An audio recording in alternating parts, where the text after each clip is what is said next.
शाम के ठीक 5 बजे जगह चंडीगढ़ का सिविल सेक्रेटेरिएट। एक कार के पास एक आदमी पहुंचता है और अगले ही सेकंड एक भयानक धमाका होता है। और इस बम धमाके में पंजाब के तत्कालीन सिटिंग चीफ मिनिस्टर बेअंत सिंह समेत 17 लोगों के चीथड़े उड़ जाते हैं। साल 2026 एक फिल्म आती है जो हूबहू इसी खौफनाक सीन को पर्दे पर दिखाती है। लेकिन जिन्होंने इस फिल्म को देखा है वो बेहद ही चौंकाने वाली बात बताते हैं। वो कहते हैं कि जब स्क्रीन पर राज्य के मुख्यमंत्री को बम ब्लास्ट से उड़ाने का सीन आता है तो बैकग्राउंड में कोई मातम या दुख का संगीत नहीं बज रहा होता है, बल्कि बैकग्राउंड में जश्न का उत्सव का म्यूजिक बज रहा होता है। जैसे कोई बहुत बड़ी जीत हुई हो, जैसे कोई रिजॉय कर रहा हो। लाहौर और कराची में चलते ट्रेनिंग कैंप, AK-47 RDX और पाकिस्तान की खुफिया एजेंसी ISI का बेहिसाब पैसा। हवा में उड़ता हुआ एयर इंडिया का एक विमान, 329 बेगुनाह लोग और उसमें भी चीखते बिलखते हुए 82 मासूम बच्चे, और सब कुछ एक झटके में समुद्र के अंदर समा जाता है। जामे लुधियाना के पास एक ट्रेन को चेन खींच कर रोका जाता है। आतंकवादी डिब्बे डिब्बे जाते हैं, लोगों से उनका नाम और धर्म पूछते हैं, और जिसका धर्म हिंदू निकलता है उन्हें चुन चुन कर गोलियों से भून दिया जाता है। और वो शख्स जिस पर यह फिल्म बनी हुई है वो खुद 1995 की अपने एक इंटरव्यू में उसी दौर के एक आतंकवादी जनरल सिंह भिंडरावाला को संत और नेशनल हीरो बोलता। ये फिल्म पंजाब चुनाव से ठीक कुछ दिन पहले रिलीज होती है और महज 2 ही दिनों में इसे प्लेटफॉर्म से हटा दिया जाता है। भगवंत मान जो कि पंजाब के मुख्यमंत्री, उनका एक कंट्रोवर्शियल वीडियो वायरल होता है। SGPC उन्हें गुरु दोखी करार देती है, लेकिन एक फिल्म आती है और सब कुछ लोग भूल जाता है, पूरा नैरेटिव चेंज हो जाता है। नमस्कार दोस्तों, बात शुरू करते हैं हाल ही में एक तारीख से, 3 जुलाई 2026 से। इस दिन OTT प्लेटफॉर्म G5 पर एक फिल्म रिलीज होती है जिसका नाम था सतलुज। आपको बता दूं कि फिल्म रातों रात नहीं बनी। सेंसर बोर्ड और कानूनी पछड़ों के कारण इसका नाम कई बार बदला जा चुका है। पहले इसका नाम पंजाब 95 था और उससे पहले इसका नाम गल्लू घारा भी रखा गया था। इस फिल्म के डायरेक्टर हैं हनी तयान और मुख्य भूमिका में है मशहूर अभिनेता और गायक दिलजीत दोसांझ। यह फिल्म एक वास्तविक व्यक्ति जसवंत सिंह खालड़ा की जिंदगी और उनकी मौत पर आधारित है। फिल्म की कहानी दिखाती है कि कैसे खालड़ा ने पंजाब पुलिस के खिलाफ एक बड़ी इन्वेस्टिगेशन खड़ी की और फिर कैसे उन्हें कथित तौर पर उठा लिया गया और उनकी हत्या कर दी गई। यहाँ तक सुनने में ये कहानी शुद्ध रूप से एक मानवाधिकार यानी कि ह्यूमन राइट्स की लड़ाई लगती है और एक स्तर पर ये सच भी है। लेकिन रिलीज के ठीक 2 दिन बाद यानी 5 जुलाई 2026 को ये फिल्म को अचानक ही इंडिया में G5 के प्लेटफॉर्म से हटा दिया जाता है। दिलचस्प बात यह है कि यह इंटरनेशनल दर्शकों के लिए यानी इंटरनेशनल प्लेटफॉर्म पे अभी भी है, वो लोग इसे देख सकते हैं, बस भारत में इसको बैन कर दिया गया है। सरकारी सूत्रों और सुरक्षा एजेंसियों ने इसके पीछे तक दिया है कि इस फिल्म का कुछ हिस्सों का इस्तेमाल भारत विरोधी ताकत यानी एंटी इंडिया फोर्सेस कर सकती है और पंजाब चुनाव से ठीक पहले इसका इस्तेमाल प्रो खालिस्तान नैरेटिव के लिए सपोर्ट जुटाने के लिए किया जा सकता है। अब यहीं से एक बहुत ही बड़ा सवाल खड़ा होता है और यही हमारे आज के इस वीडियो का सबसे असल और असली टॉपिक है। अब सवाल ये बिल्कुल भी नहीं है कि जसवंत सिंह खालड़ा के साथ जो हुआ वो सही था या गलत था, क्योंकि देश के जो अदालतें वो पहले ही अपना अंतिम फैसला सुना चुकी हैं और जो पुलिसकर्मी इसमें इन्वॉल्व थे उनको सजा हो चुकी है। आज के इस वीडियो का असल सवाल यह है कि जब आप इतिहास के एक ऐसे काले और दर्दनाक दौर पर फिल्म बनाते हैं जिसमें दोनों तरफ से बेहिसाब खून बहा हो और आप चालाकी से सिर्फ एक तरफ का खून दिखाते हैं और दूसरी तरफ का जो खौफनाक मंजर है उसको पूरी तरह से हटा देते हैं, उसके बारे में कुछ भी नहीं दिखाते, तो इसे सिनेमा कहा जाएगा, क्रिएटिव फ्रीडम कहा जाएगा या फिर एक बहुत ही खतरनाक प्रोपेगेंडा। अब सवाल यही सबसे बड़ा अहम है। इस पूरी कहानी को समझने के लिए हमें उस दौर के पंजाब को समझना होगा जिसे यह फिल्म अपने फ्रेम से पूरी तरह से बाहर छोड़ देती है। 90 के दशक का पंजाब एक बेहद ही जटिल और खूनी दौर से गुजर रहा था। उस वक्त पंजाब में एक अलग देश यानी खालिस्तान की मांग को लेकर एक बेहद ही हिंसक और हथियारों से लैस उग्रवाद चल रहा था, अपने उफान पे था। और यह कोई पंजाब के अंदर की सामान्य कानून व्यवस्था की लड़ाई नहीं थी। इस पूरे मूवमेंट को सीमा पार से यानी पाकिस्तान की खुफिया एजेंसी ISI का पूरा रणनीतिक, वित्तीय और सैन्य सपोर्ट था। हर तरह की सुविधा वो इन लोगों को मुहैया करा रहे थे। और यह कोई कॉन्स्पिरेसी थ्योरी नहीं है, बल्कि दुनिया भर के जो एकेडमिकल और सरकारी सोर्स हैं, मेनस्ट्रीम मीडिया के सोर्स वो पूरी तरह से इस चीज़ को डॉक्यूमेंट करते हैं और इस चीज़ को मानते हैं कि पूरी तरह से ये पाकिस्तान के सपोर्ट से ही चल रहा था। ISI ने लाहौर में, कराची में, सियालकोट में इन खालिस्तानी उग्रवादियों के लिए बाकायदा ट्रेनिंग कैंप खोले हुए थे। Babbar Khalsa international, Khalistan commando force, Khalistan जिंदाबाद फोर्स और इंटरनेशनल सिख यूथ फेडरेशन जैसे खतरनाक आतंकवादी संगठनों को हथियार, पैसा और आधुनिक ट्रेनिंग सीधे पाकिस्तान से मिल रही थी। AK-47 राइफलें हों, चीनी ग्रेनेड हो या RDX हो, जैसे घातक विस्फोटक भारी मात्रा में बॉर्डर पार से पंजाब में धकेले जा रहे थे। यहाँ तक कि ISI के पूर्व चीफ जनरल हामिद गुल ने भी खुद अपने एक इंटरव्यू में इस चीज़ को कबूला था कि पाकिस्तान ने पंजाब में अशांति फैलाने के लिए सिख अलगाववादियों को हथियार और रसद मुहैया कराई थी। अब यह खालिस्तानी आतंकवाद ज़मीन पर कितना खौफनाक था, इसका अंदाज़ा लगाने के लिए किसी थ्योरी की ज़रूरत नहीं है।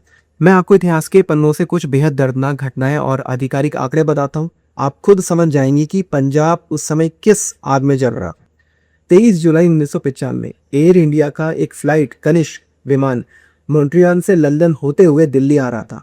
आयरलैंड के तट के पास अंटार्कटिक महासागर के ऊपर 31,000 फीट की ऊंचाई पर विमान के कार्गो होल्ड में एक बम विस्फोट होता है। पूरा प्लेन हवा में ही टूटकर समुद्र में गिर जाता है। विमान में सवार सभी 329 लोग मारे जाते हैं, जिसमें 82 मासूम बच्चे शामिल थे जिनकी उम्र 12-13 साल या उससे भी कम थी। इस भीषण नरसंहार का मास्टरमाइंड बब्बर खालसा का कमांडर तलविंदर सिंह परमार था। 9/11 के हमलों से पहले यह दुनिया का सबसे बड़ा एविएशन टेरर अटैक था। 25 जुलाई 1986 पंजाब के मुक्तसर के पास उग्रवादी एक चलती हुई बस को रोक लेते हैं। बंदूक की नोक पर यात्रियों को नीचे उतारा जाता है।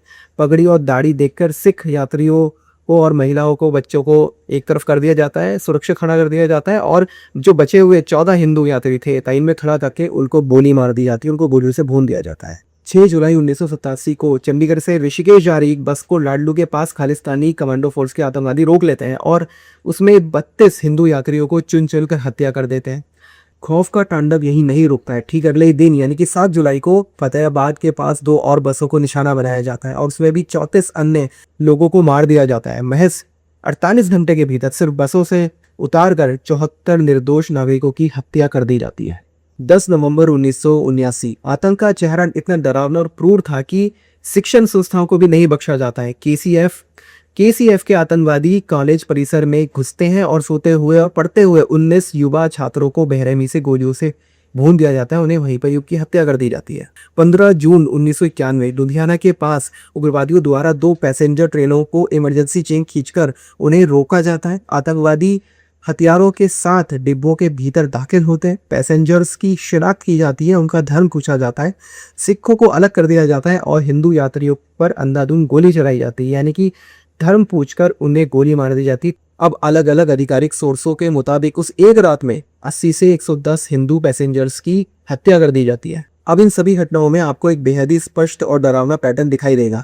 हवाई जहाज हो, बस हो या ट्रेन हो, तरीका हमेशा एक ही था। भीड़ में से धर्म पूछो, पहचान के आधार पर उन्हें अलग करो और फिर गोलियों से भून दो। ठीक वैसा ही धर्म पूछ के गोली मारने वाली बात जैसे कि पहलगांव में हमने एक साल पहले देखी थी। पहलगांव अटैक में भी आतंकवादियों ने पहले धर्म पूछो और हिंदू होने पर उन्हें गोली मार दी गई। ठीक वही चीज तब भी पंजाब में हो रही थी। साउथ एशिया टेररिज्म पोर्टल के आधिकारिक आंकड़ों के अनुसार पंजाब में आतंकवाद के उस पूरे दौर के दौरान सिख उग्रवादियों गुटों ने लगभग 11,694 आम नागरिकों की हत्याएं की। अब इन आंकड़ों के एक और सिया पहलू को भी अब जान लीजिए। लगभग 11,000 जो लोग मारे गए उनमें से ज़्यादातर तो हिंदू ही थे। लगभग 5,000 हिंदू इसमें मारे गए और बाकी जो 6,000 थे वो सभी सिख समुदाय के ही लोग थे। ये वो सिख थे जो खालिस्तान के हिंसक रास्ते के समर्थक नहीं थे, जो भारत की अखंडता में विश्वास रखते थे या जो पुलिस या सेना में रहकर देश की सेवा कर रहे थे। यानी ये आतंकवाद ना तो हिंदुओं को बख्श रहा था और ना ही अपने ही समुदाय के उन राष्ट्रवादी या शांतिप्रिय लोगों को जो उग्रवाद के खिलाफ खड़े थे। नागरिकों की हत्याओं का यह विभत्स रूप साल 1991 में देखने को मिला। जर्नैल सिंह भिंडरावाले की मौत और ऑपरेशन ब्लू स्टार के कई सालों बाद उग्रवाद का जहर इस कदर फैल चुका था कि सिर्फ अकेले साल 1991 में आतंकवादियों ने 2,591 निहत्थे और मासूम नागरिकों को मौत के घाट उतार दिया। अब ये पूरा का पूरा ऐतिहासिक बैकग्राउंड और ये आंकड़े मैं आपको इसलिए आज ये विस्तार से बता रहा हूँ क्योंकि जिस दौर में, जिस कालखंड और जिस कैनवस पर यह फिल्म सतलुज या पंजाब 95 बनी है, ये वही दौर था और यही वो बैकग्राउंड है जिसके समानांतर जसवंत सिंह काल्डा की कहानी चलती है। लेकिन यह फिल्म चालाकी से इस पूरे खूनी कैनवस को पूरी तरह से इस पूरी स्क्रीन से गायब कर देती है। यानी कि जो बेगुनाह लोगों की हत्याएं हुई हैं, धर्म पूछ के जो उन्हें गोली मारी जाती है, और जो बेगुनाह लोग इसमें हिंदू मारे जाते हैं वो उसके बारे में कोई बात करती ही नहीं, फिल्म में ऐसा कुछ दिखाया ही नहीं गया है। अब आते हैं उस केंद्रीय घटना पर जिसके कारण इस पूरी टाइमलाइन को समझना बेहद जरूरी हो जाता है। तारीख 31 अगस्त 1995, जहां चंडीगढ़ का सिविल सेक्रेटरीट, समय शाम के करीब 5 बजे। पंजाब के तत्कालीन मुख्यमंत्री बेअंत सिंह, जिन्होंने पंजाब से आतंकवाद को कुचलने के लिए पंजाब पुलिस को खुली छूट दे रखी थी, वो अपने दफ्तर से निकलकर अपनी बुलेट प्रूफ कार की तरफ बढ़ रहे थे। तभी बब्बर खालसा इंटरनेशनल का एक मानव बम, ह्यूमन बॉम्ब, जिसका नाम दिलावर सिंह था, जो खुद पंजाब पुलिस का एक सस्पेंडेड कांस्टेबल था, मुख्यमंत्री की कार की पास पहुंचकर खुद को RDX से उड़ा देता है। इस आत्मघाती हमले में मुख्यमंत्री बेअंत सिंह समेत 17 लोगों की मौके पर ही मौत हो जाती है, जिसमें उनके सुरक्षाकर्मी और 3 कमांडो भी शामिल थे। इन आतंकवादियों की प्लानिंग और बैकअप कितना पुख्ता था, इसका अंदाजा इसी बात से लगाया जा सकता है कि उन्होंने मौके पर एक दूसरा सुसाइडल बॉम्बर भी वहां पे बिल्कुल तैयार रखा हुआ था, जिसका नाम था बलवंत सिंह रजवाना। अगर दिलावर सिंह किसी वजह से फेल हो जाता तो रजवाना खुद को वहां पे उड़ा देता। रजवाना ने ही दिलावर सिंह के शरीर पर बम बांधे थे। बाद में इस केस की जांच CBI को सौंपी गई और विशेष अदालत ने रजवाना को भी फांसी की सजा सुनाई। अब आप इस तारीख को बहुत ध्यान से नोट कीजिए, 31 अगस्त 1995, क्योंकि इस हाई प्रोफाइल मर्डर के ठीक 6 दिन बाद यानी 6 सितंबर 1995 को ही घटना घटती है जिसके ऊपर ये पूरी की पूरी फिल्म सतलुज केंद्रित है। 6 सितंबर 1995 को अमृतसर में जसवंत सिंह खालड़ा अपने घर के बाहर अपनी कार धो रहे थे। तभी पंजाब पुलिस की एक गाड़ी आती है। पुलिसकर्मी उन्हें जबरन उठाते हैं और तरन तारण के जावर पुलिस स्टेशन ले जाते हैं। इसके बाद जसवंत सिंह खालड़ा कभी जिंदा वापस नहीं लौटे, वह रहस्यमयी तरीके से गायब हो गए और बाद में जांच में साफ हुआ कि पुलिस कस्टडी में ही उनकी हत्या कर दी गई थी। अब सवाल यह है कि जसवंत सिंह खालड़ा असल में थे कौन? खालड़ा मूल रूप से एक बैंक कर्मचारी थे। अमृतसर सेंट्रल कोऑपरेटिव बैंक में वो डायरेक्टर थे, जो कि बाद में एक मानवाधिकार कार्यकर्ता के रूप में उभरे। उन्होंने शिरोमणि अकाली दल के मानवाधिकार विंग के तहत एक बहुत बड़ा दावा पेश किया था। उनका दावा था कि पंजाब में आतंकवाद को कुचलने के नाम पर पंजाब पुलिस ने हजारों युवाओं को अवैध रूप से हिरासत में लिया है, उन्हें मार डाला, फिर उनकी जो लाशें हैं उसको लावारिस बताकर चुपचाप शमशान घाटों में उनको जला दिया गया, यानी कि उनका जो अंतिम संस्कार है वो कर दिया गया। खालड़ा ने अकेले अमृतसर के 3 शमशान घाटों में, जो कि दुगलिया मंदिर, पट्टी और तरन तारण से आंकड़े इकट्ठे किए और लगभग 2000 से 2500 ऐसे अवैध अंत्येष्टि का दावा किया। अब इसमें ध्यान देने वाली बात यह भी है कि खालड़ा साहब के खुद के डॉक्यूमेंट में 2000 से 2500 लोगों का जिक्र किया गया था, इस तरह की अंत्येष्टि का जिक्र किया गया था, लेकिन बाद में अगला 25,000 का पहुंच जाता है। ये 25,000 कैसे पहुंचता है इसके बारे में कुछ भी बताया नहीं गया है। 25,000 एक बहुत ही बड़ा और इमोशनल आंकड़ा हो जाता है और यहाँ पे एक नया विवाद खड़ा हो जाता है। अब यहाँ पे मैं एक बात बुरी तरह से साफ और स्पष्ट कर देना चाहता हूँ कि क्योंकि इसके बिना यह विश्लेषण अधूरा रह जाएगा। जसवंत सिंह खालड़ा का अपहरण और उनकी जो पुलिस कस्टडी में हुई हत्या है वो कोई मनगढ़ंत कहानी नहीं है। इसे भारत की अपनी न्यायपालिका ने और अदालतों ने भी सच माना है।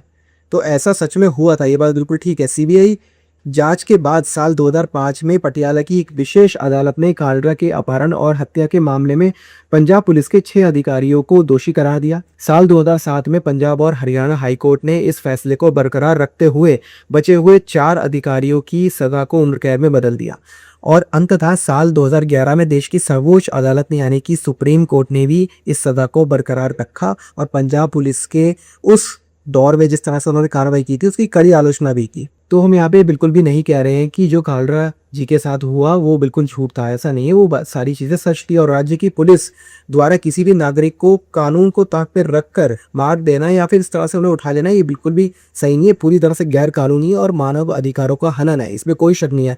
और अदालत ने भी उन्हें जो दोषी थे पुलिसकर्मी उन्हें उसकी सजा दी है। लेकिन यहाँ सिक्का पलटता है। अब सवाल यह होता है कि क्या उस दौर की पुलिस एक सामान्य और शांत माहौल में काम कर रही थी?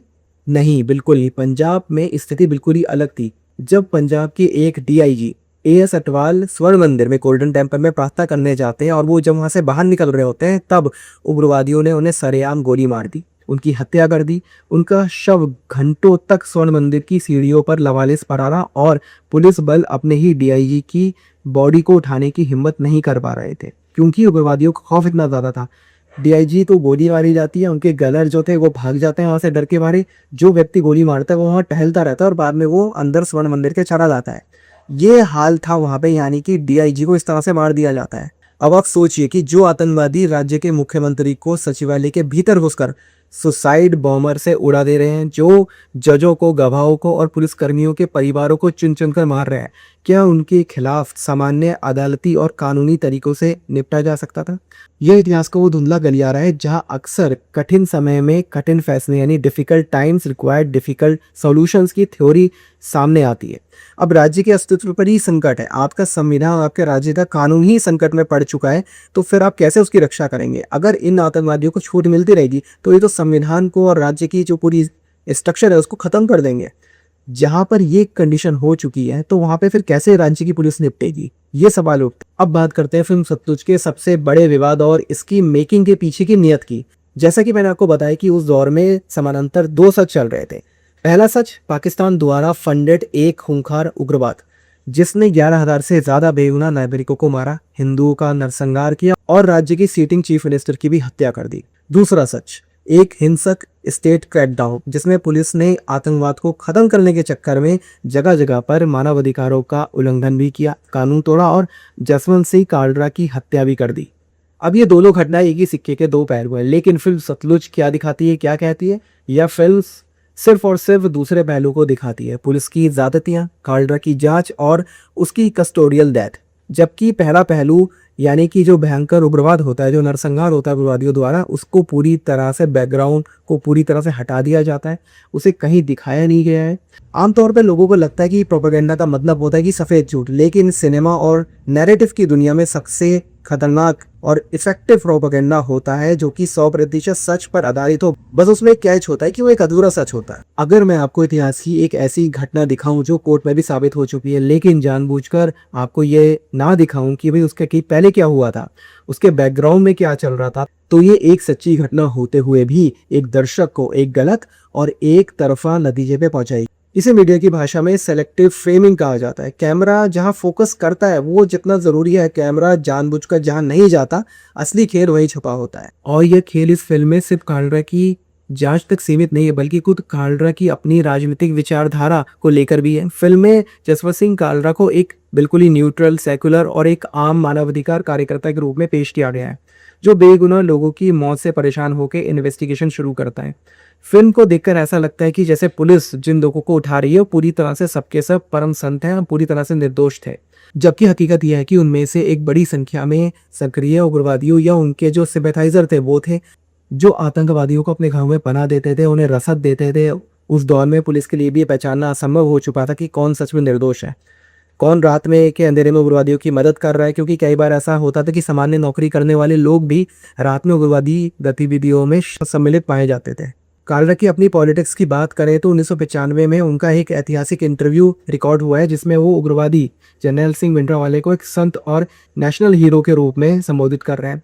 रिपोर्ट्स ये भी बताती कि उन्होंने लिबरेशन खालिस्तान नाम की एक मैगजीन थी, उसका भी संपादन किया था, उसका भी काम वो कर रहे थे। आज भी दुनिया भर के प्रो खालिस्तान संगठन उन्हें शहीद भाई जसवंत सिंह कालरा कहकर अपने नैरेटिव के लिए उनका इस्तेमाल करते हैं। लेकिन फिल्म सतलुज क्या कहती है? वह कालरा के इस पूरे विवादित और राजनीतिक पक्ष को पूरी तरह से व्हाइट वॉश कर देती है। एक बेहद ही डॉक्यूमेंटेड और संवेदनशील ऐतिहासिक मुद्दे पर फिल्म मेकर्स द्वारा सिर्फ एक ही तरफ का जो है वर्जन वो दिखाया गया है और दूसरे पक्ष को सिरे से नकार दिया गया है। ये कोई अनजाने में नहीं हुआ है, ये जानबूझ के किया गया है और ये कोई क्रिएटिव फ्रीडम भी नहीं है, ये एक बेहद ही सोच समझकर की गई चॉइस है। अब आते हैं उस सीन पर जिस पर सबसे ज्यादा आपत्ति जताई गई है, मुख्यमंत्री बेअंत सिंह की हत्या का सीन। पब्लिक डोमेन और क्रिटिक्स की रिपोर्ट्स के मुताबिक फिल्म में जब बेअंत सिंह के चीथड़े उड़ाए जाते हैं यानी वो बम विस्फोट होता है तो बैकग्राउंड में बजने वाला जो म्यूजिक है वो मातम का नहीं है बल्कि एक उत्सव का है, एक जश्न का एहसास कराता है।